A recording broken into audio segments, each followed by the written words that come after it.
Hey guys, my name is Scoby and welcome back to another video. In today's video we're going to be doing a full setup and unboxing process of the Xbox Series X. I'm going to be showing you how to set up everything, fully get onto our dashboard and get fully signed in. Let's jump right into this. So the first thing we need to do is of course unbox the actual Xbox, and overall I think this is a pretty nice unboxing experience. So the first thing we need to do is take off a couple of sellotape seals. These seals actually didn't damage the box at all, and there is 4 of them on the Xbox, so these can easily be reused, and for me I didn't get any external damage on the Xbox, which is super nice to see. Anyone that's trying to keep your Xbox box for the long term, this is a really nice touch. So the first thing we can do is take our Xbox out of here and outside of this black plastic and remove it from this black plastic protective shell. We can then go a little bit deeper and we start to really get into the accessories of our Xbox. We have this extra information manual. We have our HDMI and power cable for the Xbox. We have our new Xbox Series controller in the black styling. And we also have the included batteries with this as well, of course, important to mention. And alongside this, we have our quick start and information guide to actually set up our Xbox.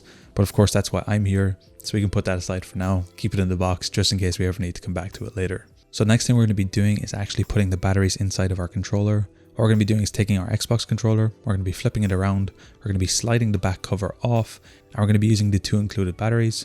Otherwise, if you have an external battery pack or you bought a secondary battery pack, feel free to install that now. We can get that set up right away. Then we can grab our console. We're going to be flipping it around and we're going to be connecting in our power and HDMI cable. Now I will recommend to use the included HDMI cable. It will allow you to get the maximum resolution and frame rate from your Xbox. Even if the HDMI on your TV doesn't support the high resolution and high refresh rates, it will still downscale to the maximum resolution of your TV. So it is still worth to use the included HDMI cable, so you will have no bottlenecks later on if you ever do upgrade. So it's really important to keep this. If you are like me and you have a lot of HDMI cables, adding some sort of label here would also be a nice option later on. Just in case it gets put somewhere, it will save you a lot of headache later. From this point, what we're going to be doing is plugging our Xbox in. I will now overlay some recorded footage from the actual Xbox itself. So from this point, we're simply going to be pressing the power button on our Xbox and we're just going to wait for everything to turn on.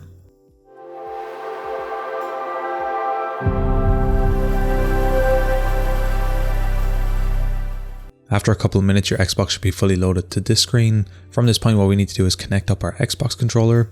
To this, we're going to be flipping our controller down and we're going to be pressing the synchronize button on the top of our controller. We're also going to be pressing the sync button on our Xbox, which is the black button on the front right next to the USB port. We're going to have to wait a couple seconds and then our controller is going to connect to our Xbox. From this point, we'll be at this screen. Here we'll have the option to connect up and set up our Xbox via this application. Otherwise, we can simply click the start button here to skip this. We'll be selecting our location. We'll then have to select our language or a variety of English if you've selected English like me.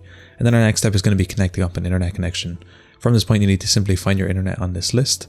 If you want to refresh, use the X button and then click on the internet connection that you want to set up and enter your password.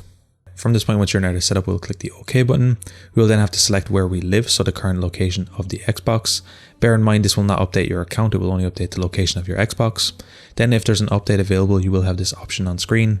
For today's video, I am going to be doing the update, although it's a little over 1 GB, so this might take a little bit of time depending on your setup.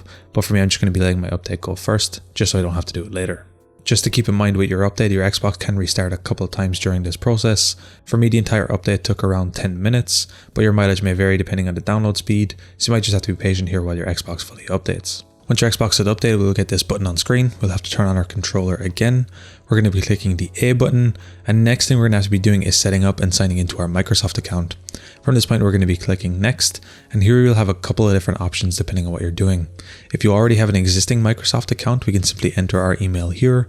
Otherwise, we can click the B button. We can come down from here. You can create a new account, get an email link, or use another device. For me, I'm actually going to be using another device, and by doing this, we will be able to enter and log in via an email code. For me, you'll be able to log in via this URL here, microsoft.com/link. We simply enter in the on-screen code here to connect up our console, and then we can log into our Xbox account without actually having to sign in on our controller. This can save a lot of time, especially if you have a long email or a complicated password. It's much quicker doing it on another device instead of on a controller, which can help save a little bit of time. But of course, you can pick the method that's going to work easiest for you. Whatever you want to choose from that point is up to yourself. Once you are logged in, the next thing we're going to have to choose is how we use our data. For me, I just click next here, although you can click tell me more on any of these to disable or enable some of the extra options. From this point, you can choose to level up your gaming experience with Xbox Live Gold. So from here, you can choose whatever you want.